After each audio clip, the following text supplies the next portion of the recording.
Hello, Joey. It is I, CJ, once again, and today we are going to be discussing For Women Only.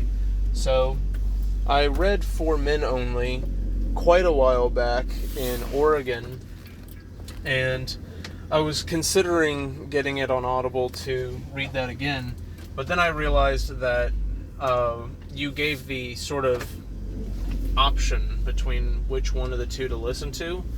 And so I thought it would probably be worth my it would be more valuable to go ahead and listen to For Women Only, and then listen to For Men Only again a little bit later. That way, I do remember parts of For Men Only, so I should probably get the book that I've never heard before.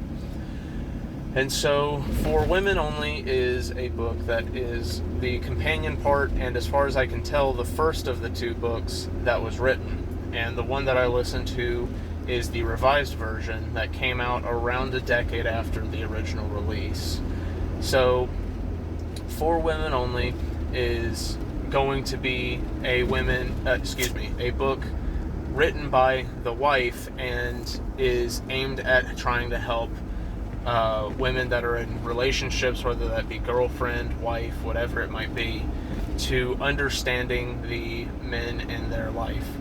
And there were many, and this seems to be a reoccurring trend with both For Men Only and For Women Only, but the amount of sort of moments that surprise either the men or women because of one stark difference answer that, say, the men have to a question or the women have to a question.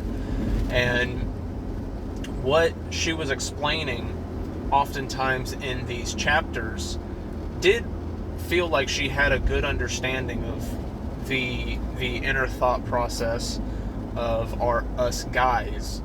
So, for example, the first chapter is talking about something that I remember you asking and explaining to me back when I lived in Oregon, which was, you asked, and the book asks, if you could choose between feeling disrespected but you felt loved, or you felt unloved but you were respected for being adequate, which one would you live the rest of your life between those two options?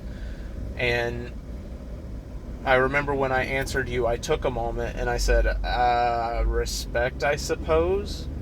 And it's supposed to be a revelation moment where the women not all, but the vast majority of them chose the feeling disrespected but loved option. And the women were taken back by the fact that men would rather be respected due to their adequacy rather than being told that they're loved and stuff like that and whatnot.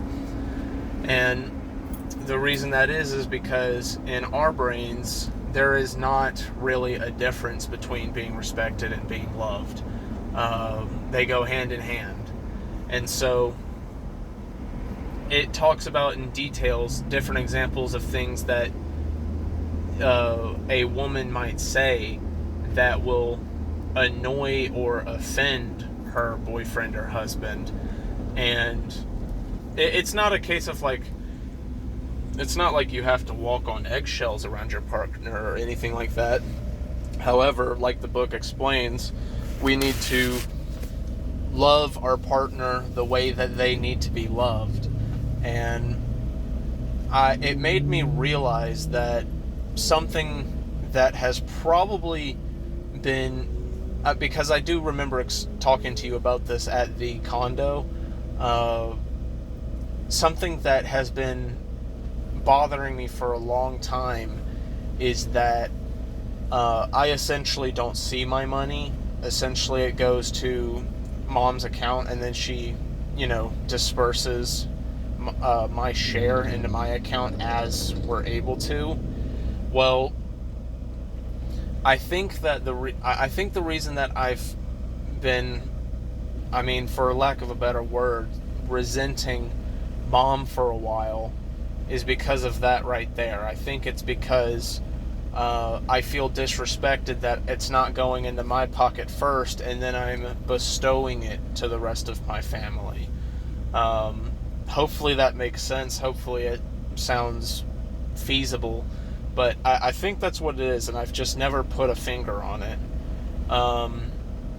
And yeah, there are some times where mom will say something that'll get under my skin, and then I will voice my complaint about her saying something like in a way that sounds like rude or angry or something like that. And she'll be like, I'm literally not angry. And it's like, then, oh my goodness, okay, what's even going on? So yeah, essentially, that's a really important thing, is that feeling of being respected by the woman or women in your life. And it's an interesting thing. Something that you will hear sometimes from, say, like, lesbians and just men haters, essentially, is that men are dogs. Like, they'll be like, oh, men are dogs. And, you know, in a sense, that is true. What do dogs want? They want to be loved and respected. You know, it's funny because it's intended as an insult, but if you just read between the first layer of lines, you'll find that there is truth in that is true for anybody. Of course, the book talks about certain sexual things. All of these things I cannot relate to because I've never had a wife or girlfriend. So, you know, I'm going to talk about it. It's not like I have any amount of experience with it, though. It talks about the need for men to know that she not only wants to have intercourse with him, but that she is enjoying it and that she is actively taking a role in it. That's a pretty important section of the book. While I've never done anything like that, I can tell you that if she was just laying there and doing absolutely nothing, I would probably stop. So that checks out, even though, you know, I can only entertain the idea of it. Something really important that the book talks about as well is how... Oh, shoot. What was the word I was going to use as the descriptor? It talks about how important it is to understand that men are thinking all the time, and you've perhaps seen or had it aimed towards you yourself at some point, that women just sometimes think that men are just dumb and brutish and don't think and whatnot, when that's not the case at all. Like the book says, women work through their thoughts most commonly by talking about them out loud, whereas men, and by proxy, what that more so is in reference to is that women think about a bunch of things all at one time, whereas men think about things only in like a chronological order, and they take a lot of time to think about something. So in a technical sense, it is slower, but men are, generally speaking, more capable of really deep thought, like entering like a flow state. And I mean, I feel like that's absolutely a truth, and where that can come to hurt and bite couples in the ass is if, like, emotions get heated, especially in a bad way. You know, she'll be like, what are you thinking? Why are you walking away? Why are you, blah, blah, blah. But him walking away oftentimes is not because he's, like, not invested in the relationship or anything like that. It's because men know that they should not let their emotions take over. And obviously not not everybody succeeds at that at all the time. These are general rules. So guys will try to remove themselves and then come back later when they know that they can explain themselves and not let emotions take over, essentially. It's not bad that men have emotions. Men certainly do have emotions, but whereas, there is a inevitability that women will essentially not control their emotions when things get heated like that. A guy can be in some pretty hot water if he does not control his emotions. So I thought that was an important chapter, like understanding that when a guy separates himself from a stressful situation, oftentimes that's because he's going to come back later and discuss it extremely thoroughly. And that's something absolutely I do.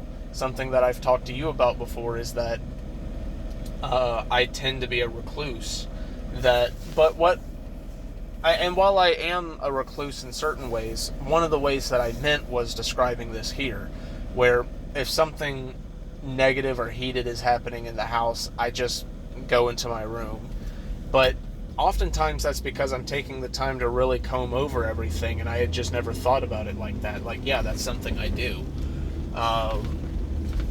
So it was neat reading that and realizing that there wasn't something wrong with me. It was just that that's the way that I deduce a situation. So you have that. And it also talks about the woman in a man's life letting herself go. And I feel like if, things were to come to the point where, like, I had to have that conversation with my wife, like, we're in our late 30s or something, and, she's letting herself go or whatnot,